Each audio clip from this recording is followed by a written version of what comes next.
Oop, I turned my game volume all the way up in my headphones and just made myself deaf. I can't hear any. My ears are ringing. Ow. I'm not sure where we want to go right now. I guess we'll try to go this way. I don't remember when the chapter ended as Kain. I guess we'll just go here because there's enemies, which indicates to me that this is a place with unfinished business, I guess.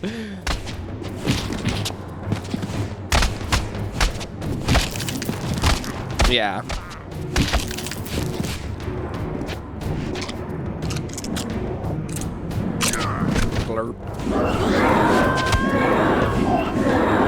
We're getting close to the end of this series. I'm getting a little sad about it.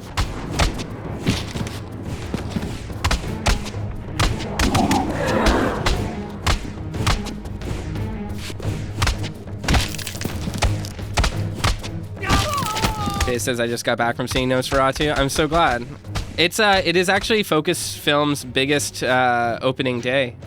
Focus Features their biggest opening day for a movie. I believe it also beat out Longlegs' opening, which is pretty crazy, and Smile 2, which is a big deal, I think, or it might be right behind them. It's something like that. It's neck and neck. It made like 11 million or something first day, so pretty solid for a period piece horror movie like that.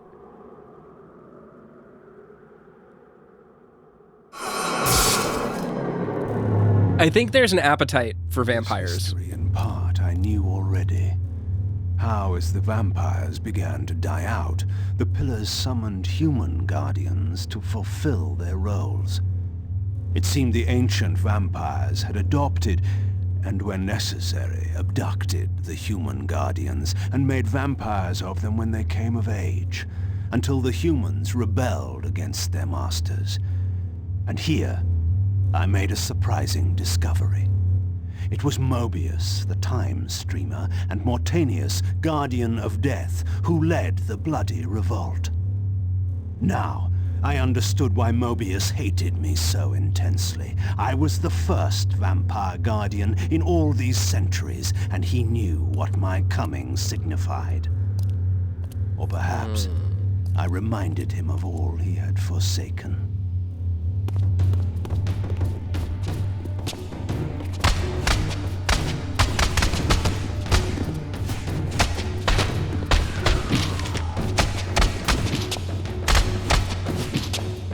I do miss a little bit more of like the character-driven dialogue and cutscenes where it's like two people talking to each other in this game. But I am liking, for lack of a better word, the like expository lore dump nature of this game.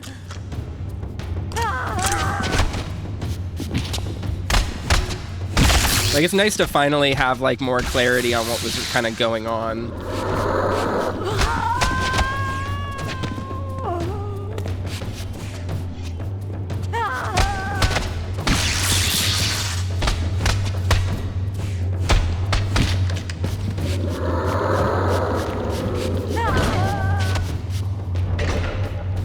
Oh, is Kain gonna get a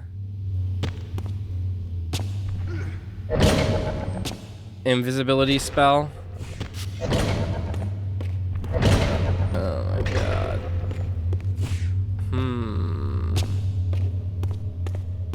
What must we do?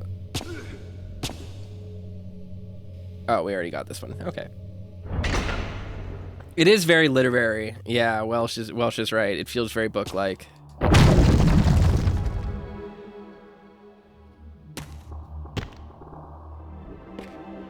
Did Moebius know the full story of the vampire's connection to the pillars? I'm not sure. The orb that once opened this portal had been destroyed. To power it, I would need to find a substitute.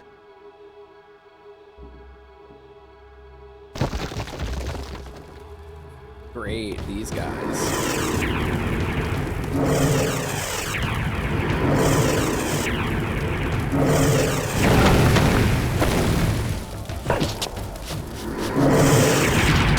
Ouch.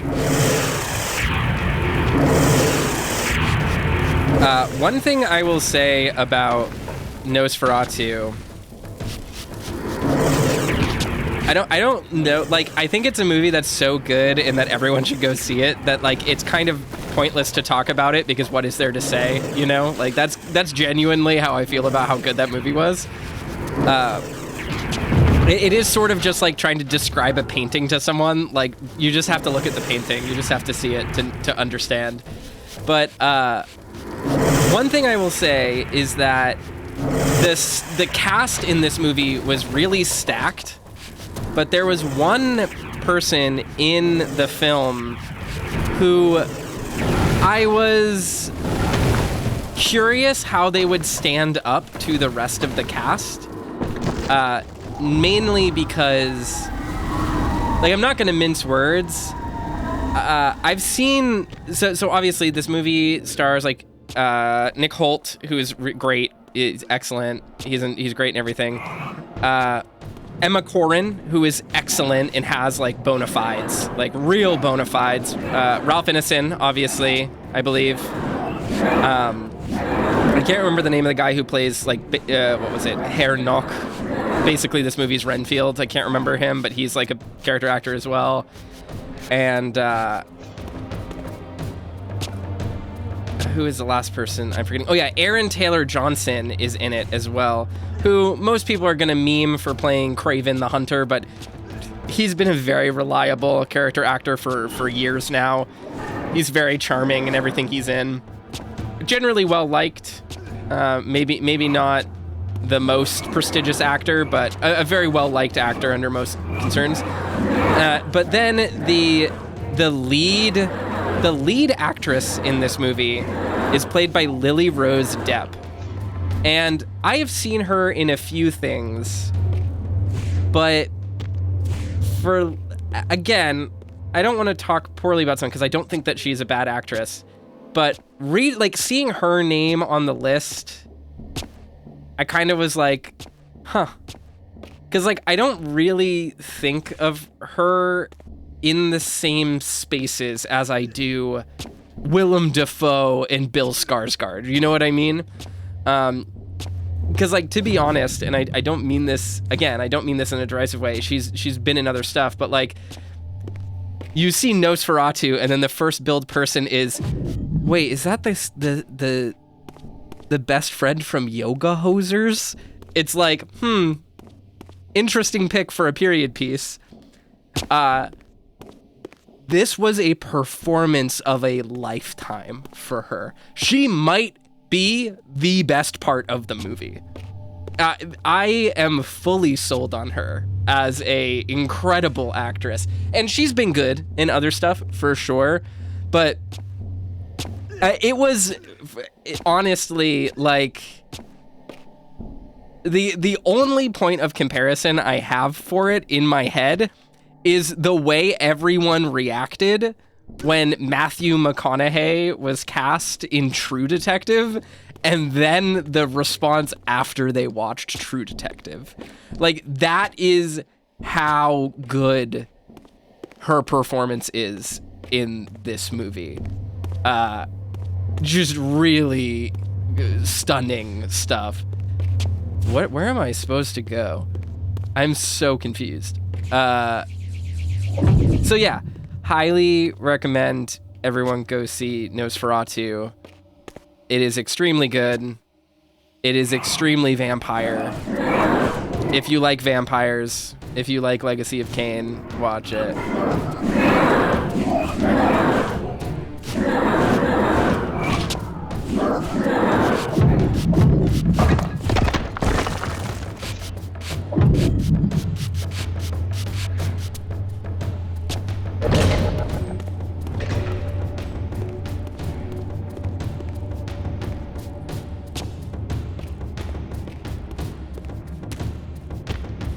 Willem Dafoe, obviously great.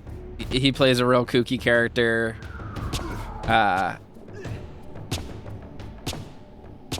This kind of weirdo Willem Dafoe version of Van Helsing, basically. It was kind of fun.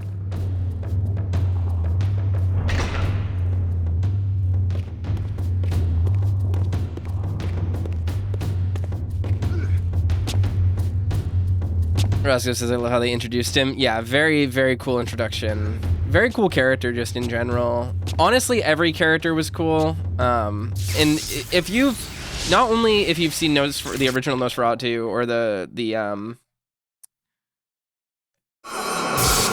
what's it called?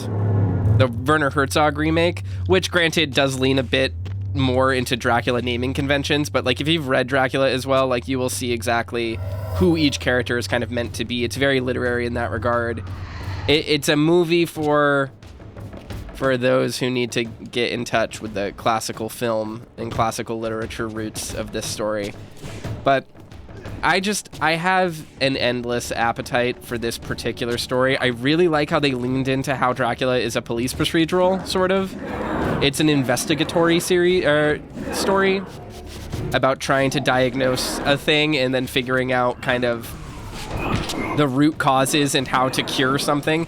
It has a lot of pathologic to it, which I really liked. Just a really great movie all around.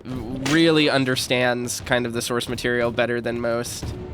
It's definitely one of my favorite adaptations of Dracula, let alone the Nosferatu story. I think I might like it more than I like the Werner Herzog version. I'm not 100% sure on that. I'll have to rewatch them, and I plan to rewatch them all probably this week. When we're done streaming Defiance, I will probably sit in my room and have a little vampire movie marathon. There's a few that I want to catch up on, but just great stuff.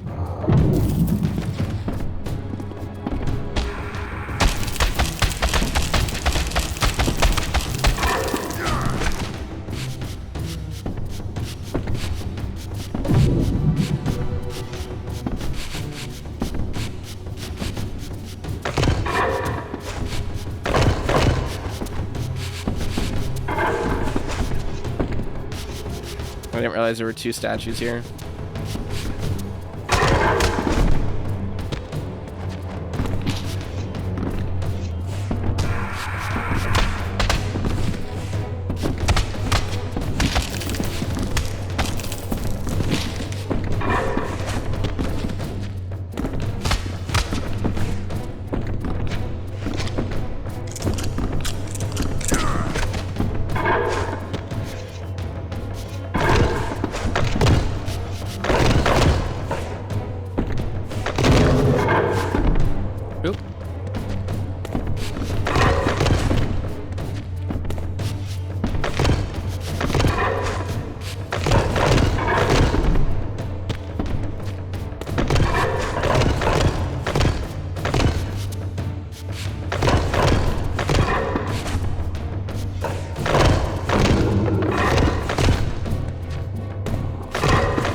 Oh no.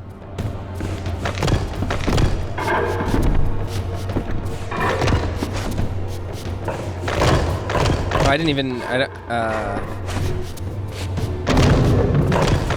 Roscoe says, I love the reverence for the original as well. Expressionist shadow work taken up a notch. There was definitely so many cool things they did with the shadow. I'm going to talk kind of vaguely about a scene, but there's a scene where you see his shadow creep through a house and then open a door. And I really liked that. There's an amazing scene in the opening where his shadow can only be seen through a curtain that's blowing in the wind. And that was really impressive stuff.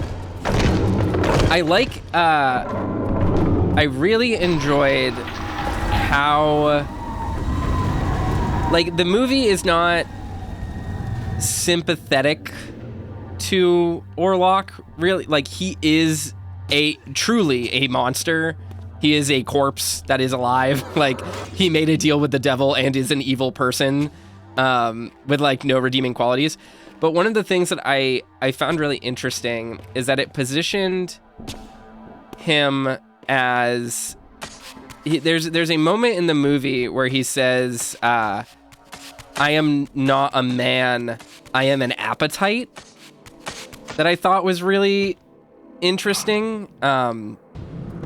Because obviously, like all of Eggers' films, like, this movie has has things to say about like masculinity and feminism and gender roles in general. Like that's like the big thing that this adaptation is doing, that makes it differ from previous adaptations of Dracula and Nosferatu. But one of the interesting things about it is that the movie posits that like evil and like social norms exist as part of their time, and Ellen, the character played by Lily Rose Depp, is, you know, at first thought to be like hysterical, like in the historical sense of like she's a hysterical woman, and then she's thought to be possessed by the devil, and obviously as we come to learn, she is, and this is just part of the original story as well, is that she's like basically a medium who has contacted Nosferatu, right? Like it's something special about her is what is calling this vampire. Very similar to Mina Harker being Dracula's like reincarnated love. That sort of through line of all these adaptations. And there was just a really interesting moment towards the end of the movie where Orlok says, like, I am not a man, I am just an appetite. And like I have an insatiable need. And it's an interesting moment because in this moment, this evil character acknowledges that like even like his own will as an operant existing person who thinks with a brain and had emotions at one point in time is still playing to the whims of this like contract that has been written for his soul, right? Like even if he didn't want to you know, be an evil, horrible monster, like he literally has no choice because he has this like insatiable need. He is literally just an appetite, right? And I just found that very interesting when juxtaposed against Ellen, that character played by Lily Rose Depp, who is similarly a woman who throughout the film is very consistently told, like, you should be more obedient, like, why are you so difficult? She was like always apologizing for herself at points and stuff like that for like making things inconvenient for other people. And like that's kind of a through line of her character is like people finding her inconvenient because she's just like a woman with trying to have some agency to solve this problem. And Willem Dafoe's character is the one that is like, I think you are the one who can solve this problem, right? Because she's the person who the problem originates with. And there is just a really interesting connection there between Nosferatu and Ellen, between Orlok and Ellen, where Orlok is truly evil because he has an insatiable appetite, and Ellen worries that she is evil because she also has like an appetite, like she feels temptation. There's a biblical connection between the two of them, like in the, not the lore of the film, but like in the setup of like Orlok being this like kind of devil's Adam type character. Like he is this man who through ambition made a deal with the devil and now is immortal and insatiable and knows all of these arcane secrets about gods and devils and curses. And then there's Ellen, who is a cursed woman, potentially a medium, who has some sort of connection to these supernatural elements. And she, you know, at one point she asks Van Helsing, she's like, does evil come from us or does it come from outside, right? And Van Helsing at one point says, not Van Helsing, his name's Von Franz in this movie, I believe.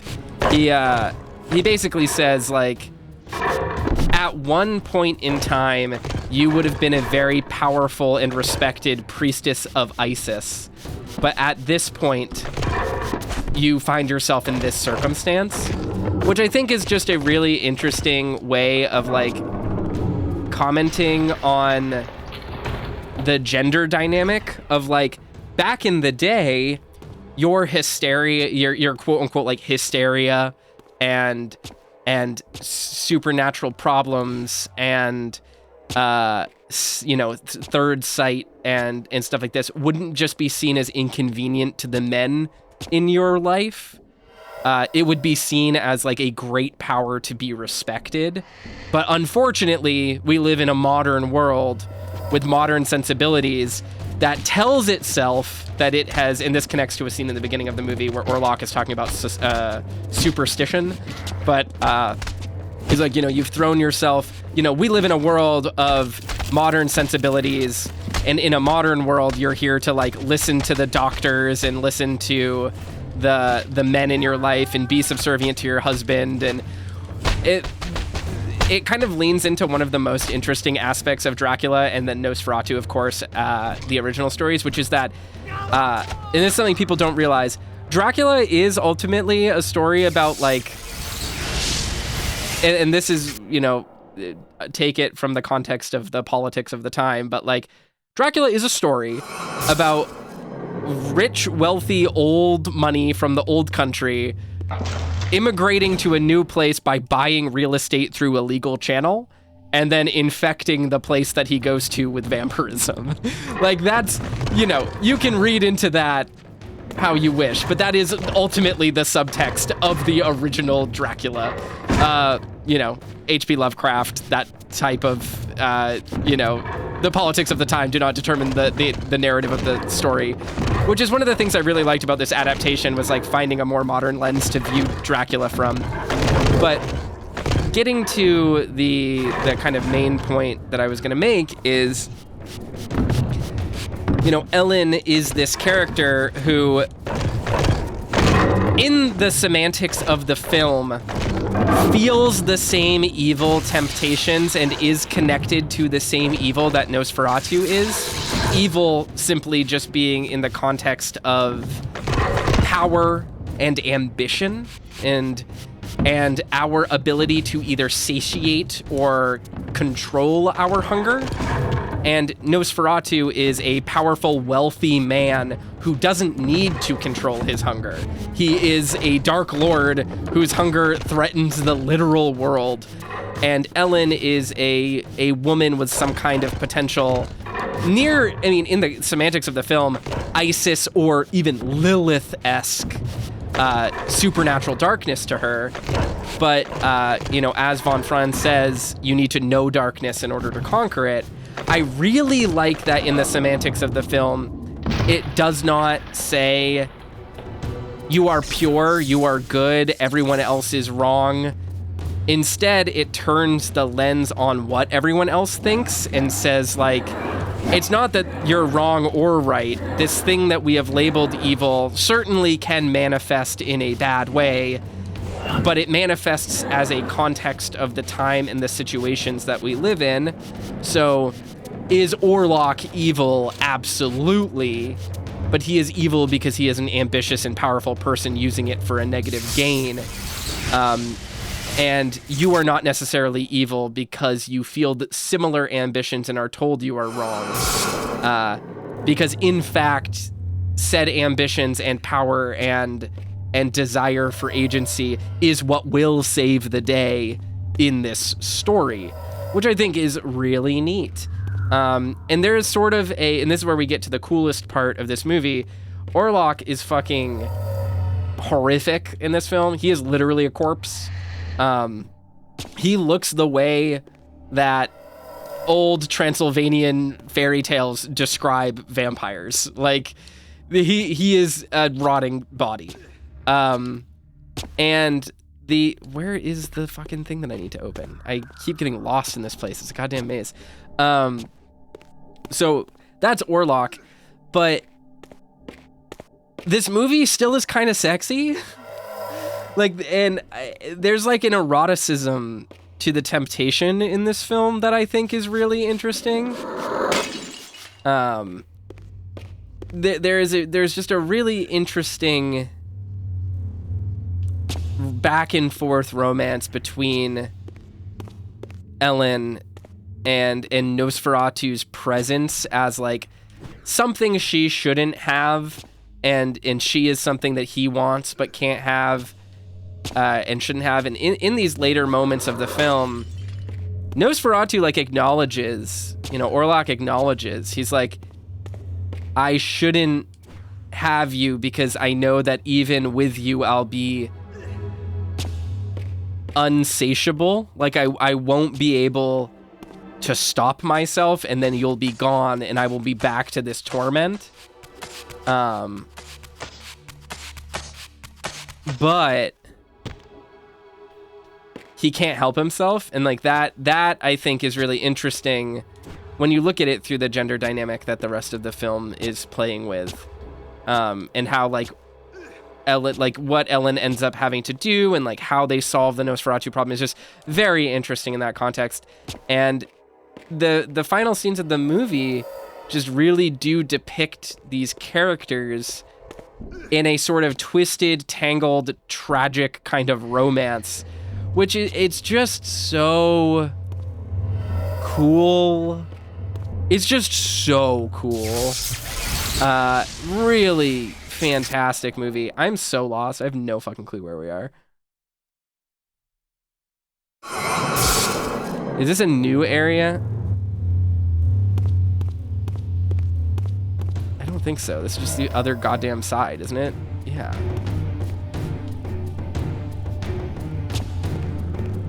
Oh no, this is the air temple now. Right?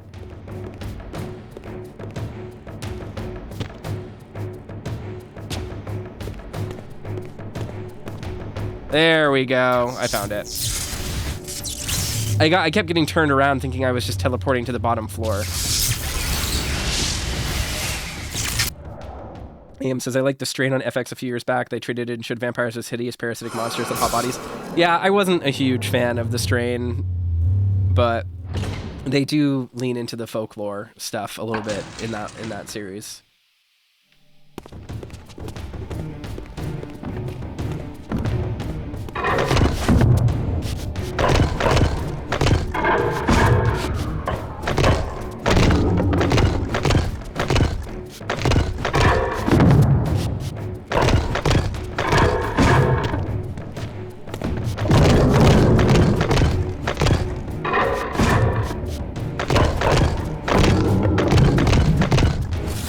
Last place says, I enjoyed the first few seasons of Netflix's Castlevania. Not sure about the newest season, though. I fucking love Netflix's Castlevania, and I fucking love Nocturne.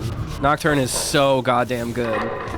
All of Netflix Castlevania is just the best Castlevania has ever been. Favorite Netflix show, easily by a wide margin. I'm very excited for Nocturne Season 2. It airs in like 2 weeks. Go watch it day one. Don't wait on it, so that I can get a Season 3 and we can get a Symphony of the Night adaptation. Fronted again with depictions of the vampire's champion, the bearer of the Reaver blade. And here too was his Hilden adversary, with blazing eyes brandishing a flaming sword. Two heroes locked in combat which only one would survive. But which one? These murals prophesied two possible outcomes. I didn't know what Moebius was trying to concoct, but this all seemed too convenient. Yeah, I could be wrong, but I'm pretty sure Nocturne Season 2 airs on January, I want to say 15th? It might be 17th. It might be a little bit later than that. I don't remember. But it is this quarter. It's this next month. But I can't wait for it. It is my most looked forward to thing for this next year. I can't wait to hear Zon McLaren's voice as Ulrox again. Fucking incredible. I'm excited to see all the stuff they've teased for what's going on with Maria as well. There's Shinryu is in the trailer, which is cool. I'm just very excited. I'm excited to see more Alucard. I can't wait till they start getting to Rondo. It seems like some of that is going to be touched on this time. I think connecting Harmony and Rondo is like a really smart play.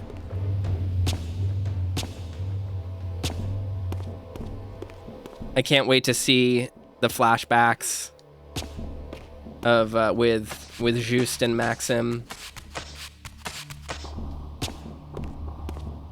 If we get to see Maxim in fucking beautiful Castlevania adaptation art, I will probably lose my mind. I will go absolutely apeshit bananas.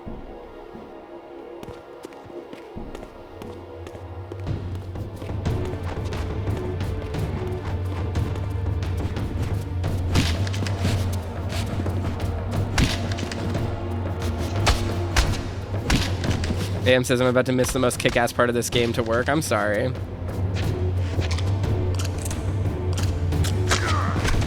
I can't believe we've only been streaming for like 40 minutes. I feel like I've been streaming for 3 hours already because I spent all this time talking about Nosferatu. Anyway, go see Nosferatu. Despite everything I said, I did a very good job of not spoiling the movie. Granted, I think the moratorium on spoilers of a remake of a 100-year-old movie is pretty,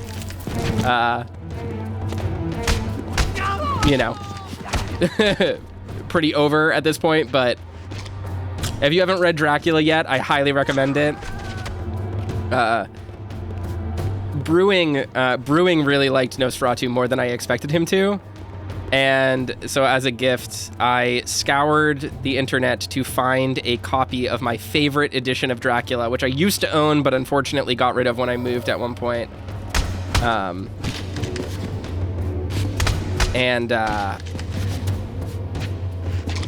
That's the Becky Cloonan's illustrated version of Dracula.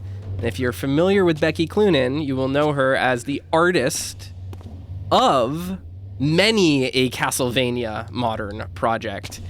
So very, very, very cool edition of Dracula. Welsh says it's on the 16th. Yeah, there you go. So yeah, January 16th for Castlevania Nocturne Season 2. Fucking watch that shit day one. This is actually something, I'm gonna sound like a broken record to people here. I'm gonna say this, but like, I understand the world is busy and everything is competing for your time. But the way the film industry works, and I'm not advocating for it to work this way, I'm just telling everyone that this is how it is, because it is how it is. Netflix doesn't cancel shows just because they want to cancel shows. They cancel shows because they have the data to show that people aren't watching them. And the one way you can ensure that a project keeps existing that you are interested in is to watch it multiple times, and or actually there is no and or, it's and make sure you fucking watch it the day it airs. Because if you don't, then Netflix will go, well, there was no excitement around this, and then they will get rid of it. They will not fund it. So, if you want more Netflix Castlevania, even if you don't like one of the seasons, or you want to see it get to something else, you gotta show up for it. And that goes for literally every piece of media you care about. Because, like, it doesn't matter how incredible Scavenger's Reign was, and it was incredible, one of the best shows of the past decade. If not enough people are watching it on the fucking first day that it comes out, you're not going to get a season 2. Sorry. It doesn't matter how much people tweet about it. Doesn't matter how much people want to, make fan fiction about it. Doesn't matter how much Steven Universe is people's favorite show of all time. If no one's watching those shows, Infinity Train, that stuff, Midnight Gospel, all of these like fan favorite shows that people talk about on Twitter that then get canceled, and people are like, why are they canceled? The fan reception was so positive. I'll tell you why they got canceled. Motherfuckers didn't watch them. They said, I'll watch it this weekend when I get time. It does not take time or cost you to put something on in the background and not put it on mute while you're doing something else, right? Like, that is how you have to play the game nowadays. That's how TV works. So if you want stuff to exist, if there is something you are interested in, the best way to avoid FOMO on it and the best way to ensure that it keeps existing is to just watch it. Just make time for it. Even if you can't make time for it, just turn it on. Just turn it on and let it play. Like, that's how you have to play the game nowadays. That's how it works. So that's my impassioned plea for you all to watch Castlevania Nocturne Season 2. Those watching on YouTube,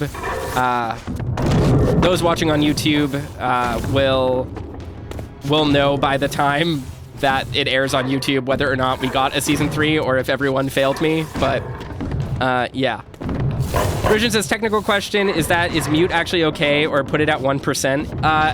It depends on the platform. I don't know Netflix's specifications, but if the tab is muted, they wouldn't know, you know? Aquatic says, I did the same for Up Late with Toaster. Well, thank you very much. See, that's what we're talking about. But yeah, I would say on Netflix, like if you mute your TV, they're not gonna know. How would they know? You know, that sort of thing. If it's in a tab, just mute the tab. They're not gonna know. It's not gonna make a difference. You know, they're not gonna be monitoring you that closely. I mean, oh wow, we already got the next emblem.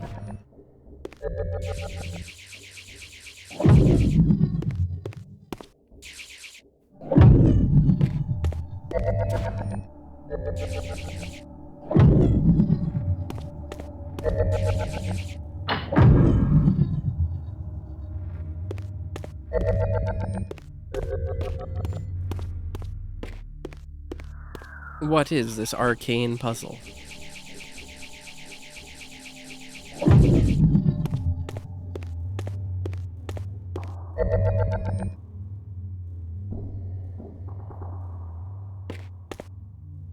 Last place says, I wonder if Dracula will make an appearance next season. I don't think so.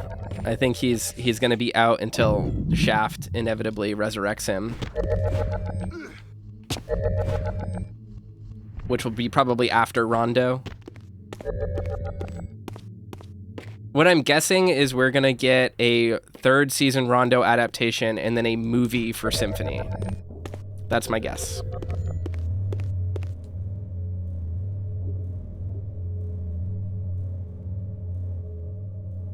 Yeah, Welsh says it's like with Twitch where they won't count your view if you mute this stream, but muting the tab doesn't affect viewership. Yes, correct. Honestly, like, I don't really want Dracula to come back. Like, I'm absolutely fine with Erzsébet. It's not a problem. Given that they're... Fourth and final fragment. The balance emblem was complete. I now had the means to unseal the mysterious chamber at the heart of the Citadel. They've already did Dracula. They did Carmilla. And Carmilla was an excellent villain for the end of Castlevania. The Dracula's Curse storyline. Or Curse of Darkness storyline, I should say. So I dug that. I'm curious... I think that they will try to resurrect Dracula or use his corpse or use his powers. And if anything, that will also just lead into if they ever do Arya or Dawn, like setting up the idea that there can be other people who usurp Dracula's powers is like a very solid writing thing for them to do, I think. So I'm fine with them using Erzsébet and Trolta as villains for this part, especially for Rondo.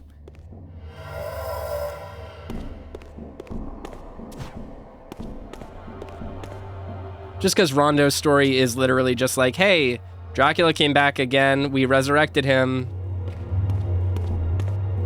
and then,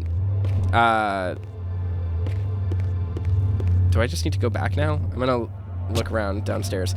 And then after that, Symphony of the Night is literally just that again. It's, hey, someone wants to resurrect Dracula. This time we're going to use a Belmont.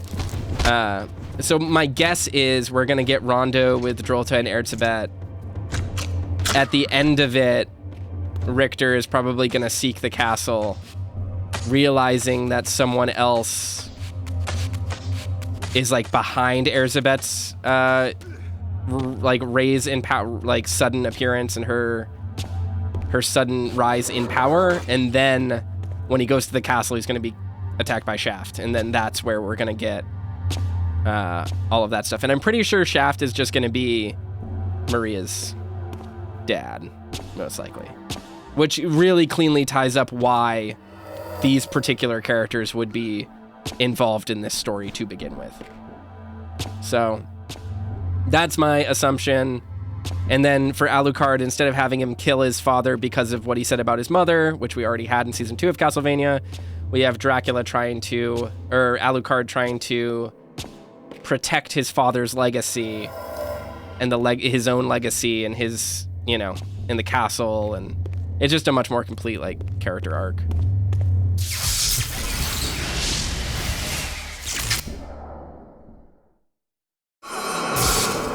Hey, we did it.